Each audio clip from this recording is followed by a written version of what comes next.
Hi, my name is Karen Nichols, and I'm here with GSU, counseling you with your addiction.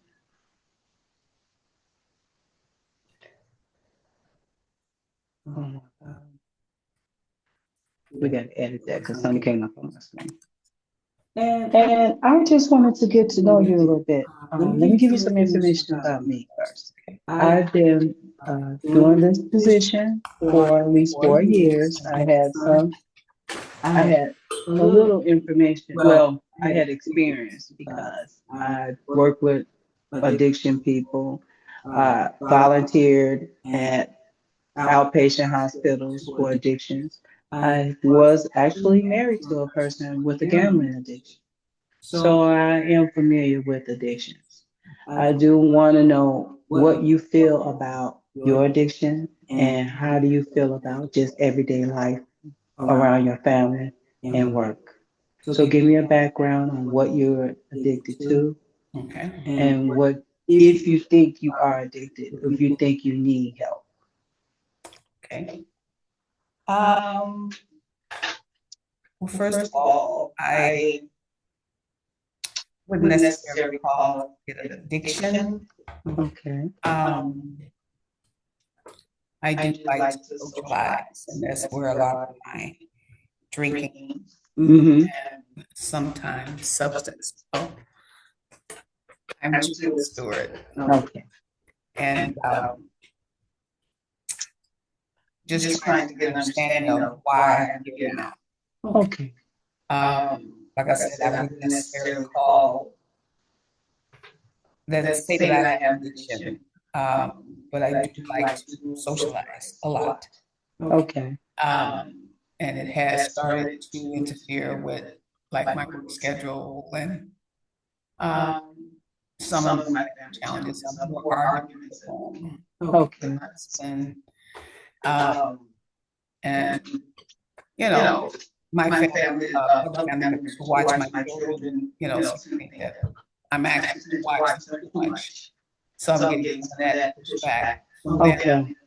But I don't really consider myself addicted. I do go out, and lately it's been going more.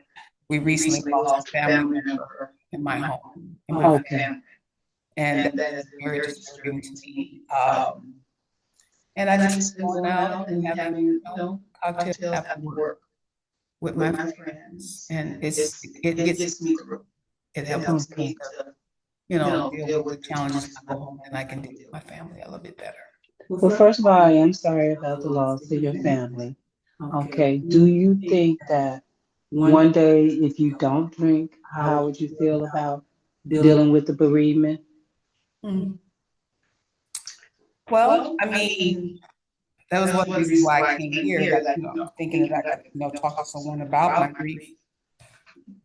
And, it seemed like one thing turned into another. It started out with grief, and then you start drinking, maybe one or too many, to just kind of get you through the day. And then you start having arguments. So it's just, it's really getting out of hand. I guess we look at it that way, to the point where maybe it is that I need to look at the grief more as opposed to socializing with my friends and having more cocktails after work before I go home.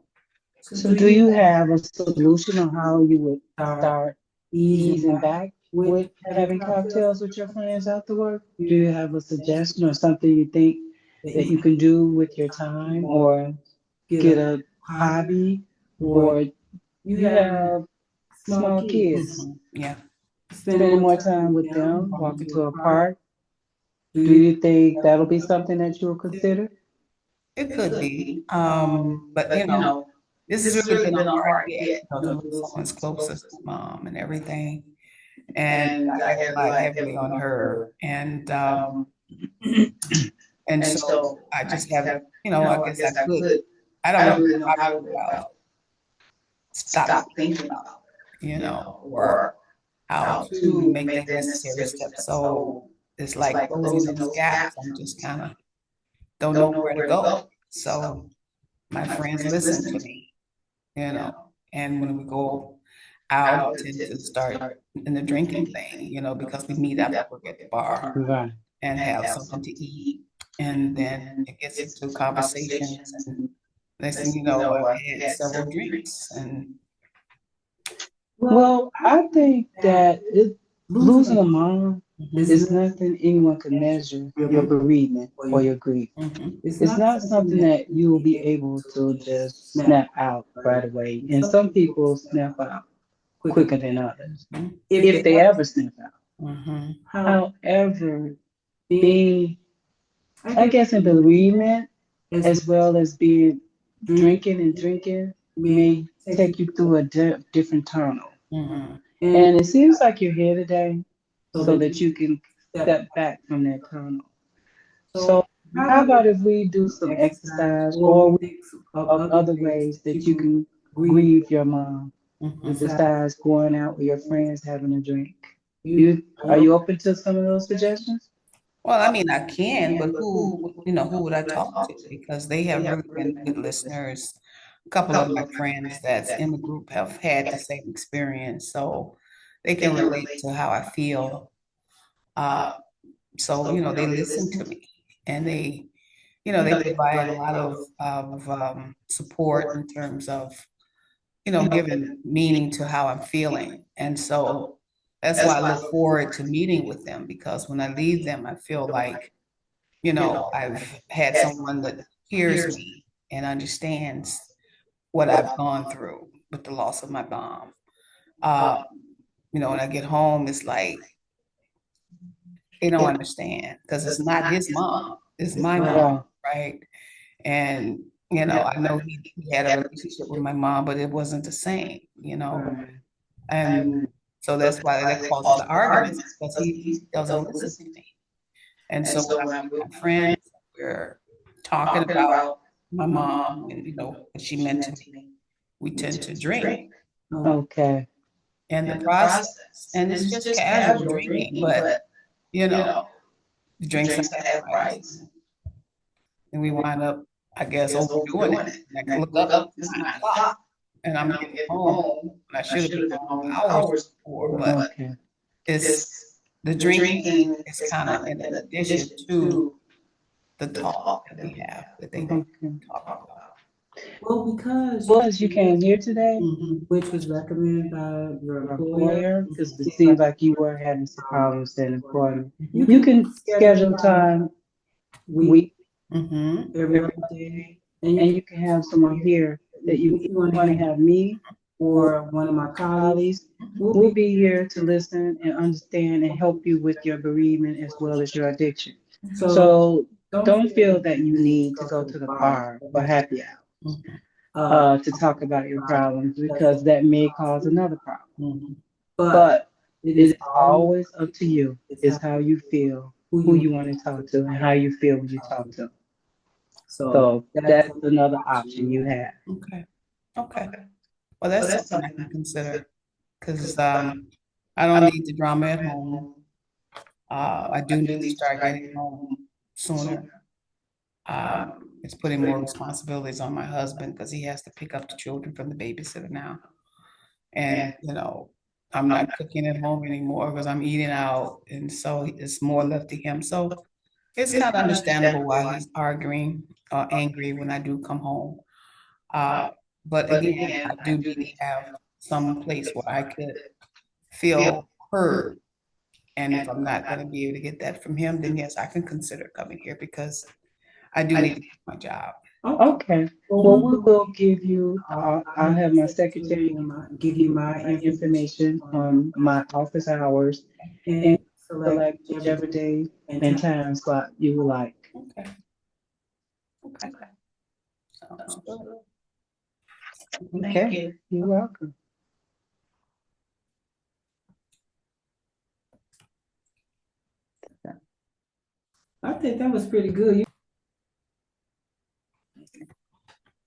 Hi, my name is Judith, and I was referred to this to meet with you today because from my job. I'm having some challenges. I've been placed on probation because of tardiness. I've been on my job for 20 years now, and never had this experience happen before. So my employer is working with me to try to get to the bottom because they understand that had some challenges in my home. I recently lost my mom, and it's been very difficult because I relied so heavily on her. Uh, and And as a as a result, result, things have things have kind of kind of I I started started to to take a take a lot for lot for work, work. and And I I think think my my drinking drinking is starting started to to interfere interfere uh, uh, with with my my production production on the on the job. job.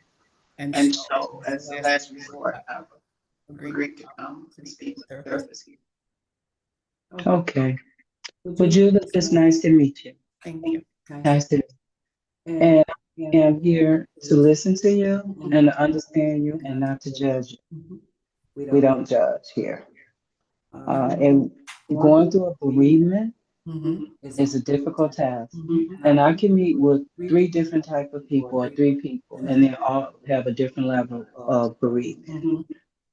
So you're here to talk about how you feel, Mhm. what you want to do, and what's your plans and steps you want to take so that you will not be on probation because you're out drinking and being late for work.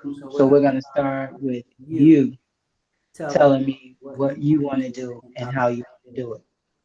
Okay. I don't know. I'm. This has really been an experience. I've never had this happen before. To lose a mom is not something that happens every day. So you Right? can't really just put your hands on it and say, "This is what I want to do."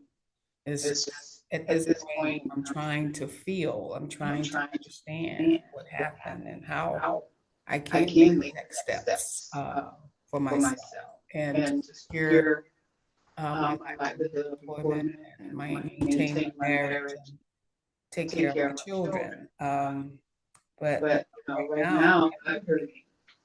And when I do go out and I meet my friends, and they understand what I'm doing because they've experienced it themselves and they listen to me.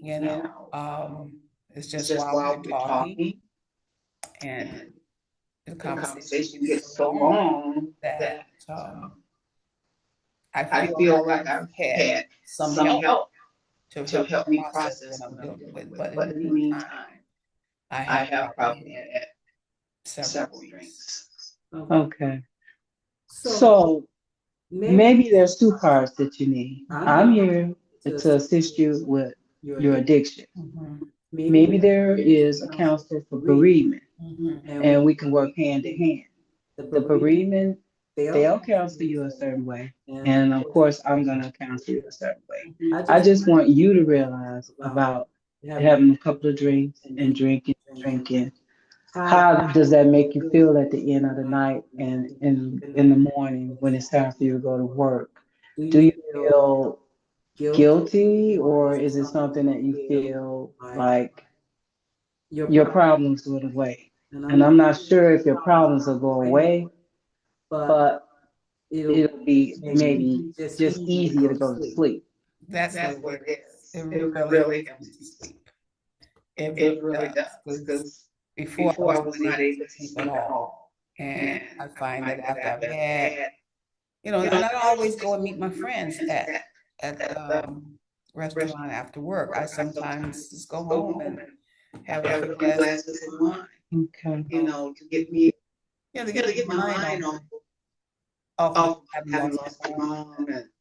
But sometimes that can get buried into that too, and then you wind up falling asleep into deep comatose sleep, and it helps me to rest, but I tend to oversleep, And I think working with a bereavement counselor may help you with that sleep. Because what I can suggest, maybe just a suggestion, is that you can read a book or you can read or go back memories over your mom and laugh and think about the good times you guys had together.